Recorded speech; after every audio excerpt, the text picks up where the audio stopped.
আজকের এই রায়ের জন্য আমরা সর্বপ্রথম আল্লাহর শুকরিয়া আদায় করছি, আলহামদুলিল্লাহ। বাংলাদেশ সুপ্রিম কোর্টের আপিল বিভাগের পূর্ণাঙ্গ বেঞ্চ জনাব এটিএম আজহারুল ইসলাম সাহেবকে সকল অভিযোগ থেকে বেকসুর খালাস প্রদান করে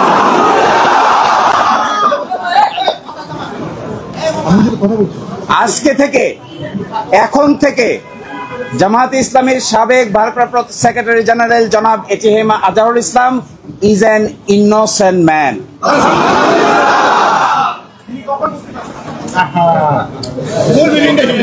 এই রায়ের মাধ্যমে আমরা মনে করি সত্য জয়ী হয়েছে, মিথ্যা পরাজিত হয়েছে।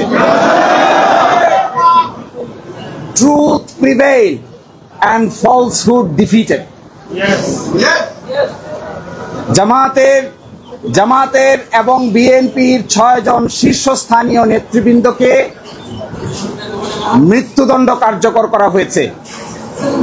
5 জন, অন্ততপক্ষে 5 জন জেলেই কারাবরণ করেছেন, জেলেই মৃত্যুবরণ করেছেন। দুনিয়ার ইতিহাসে এটা নজিরবিহীন নির্যাতনের শামিল। জনাব এটিএম আজহারুল ইসলাম সাহেব সৌভাগ্যবান, তিনি ন্যায় বিচার পেয়েছেন, আল্লাহ তাআলা তাকে বাঁচিয়ে রেখেছিলেন। তাই আমরা এটা মনে করি এই রায়ের মাধ্যমে সিন্ডিকেটেড ইনজাস্টিসের অবসান হয়েছে। আমরা এটাও মনে করি এই রায় ঘোষণার মধ্য দিয়ে বাংলাদেশের আদালতের মর্যাদা সমুন্নত হয়েছে এবং আদালত 4টি অবজারভেশন দিয়েছেন। তার মধ্যে প্রথমটি বলেছেন, অতীতের রায়ে বাংলাদেশ সহ এই ভারতীয় সাবকন্টিনেন্টের ক্রিমিনাল বিচার ব্যবস্থার পদ্ধতি চেঞ্জ করে দেওয়া হয়েছিল, এটা ছিল সবচাইতে বড় ভুল। আরো বলেছেন, আদালতের সামনে উপস্থাপিত সাক্ষ্য প্রমাণ অ্যাসেসমেন্ট করা ছাড়াই জনাব এটি আজহারুল ইসলাম সাহেবকে ফাঁসি দেওয়া হয়েছিল।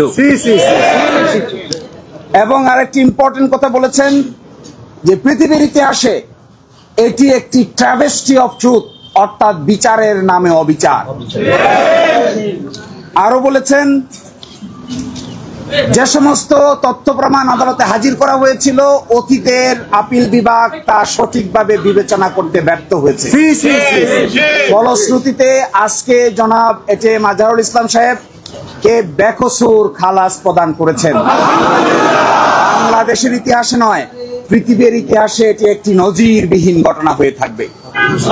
এরই মাধ্যমে আমরা মনে করি ন্যায় বিচার প্রতিষ্ঠিত হয়েছে, সত্য বিজয়ী হয়েছে, মিথ্যা পরাভূত হয়েছে।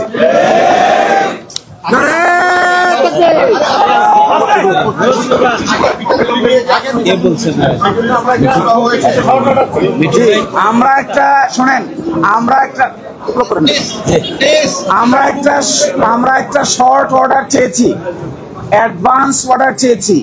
এই অ্যাডভান্স অর্ডারটার আদালত মঞ্জুর করেছেন। আদালত বলেছেন আমরা চেষ্টা করব আজকেই যেন এবং আজকে এবং কালকের মধ্যে যেন এই শর্ট অর্ডারটা প্রসেস হয়ে জনাব এটিএম আজহারুল ইসলাম সাহেব মুক্তি পেতে পারেন, এই জন্য সকল আইনি ব্যবস্থা আমরা গ্রহণ করব। আর আরেকটা প্রেস কনফারেন্স আছে 11:30টায় বাংলাদেশ জামায়াত ইসলামীর পক্ষ থেকে ডিপ্লোমা ইঞ্জিনিয়ার্সে। এই প্রেস কনফারেন্সে আপনাদের সকলকেই স্বনির্বন্ধভাবে দাওয়াত দেওয়া হচ্ছে। আর এই রায়ের প্রাথমিক প্রতিক্রিয়া হিসেবে বাংলাদেশ জামায়াত ইসলামের নায়েবে আমির ডক্টর সৈয়দ আব্দুল্লাহ মোহাম্মদ তাহের আপনাদের সামনে আরো 2টি কথা বলবেন।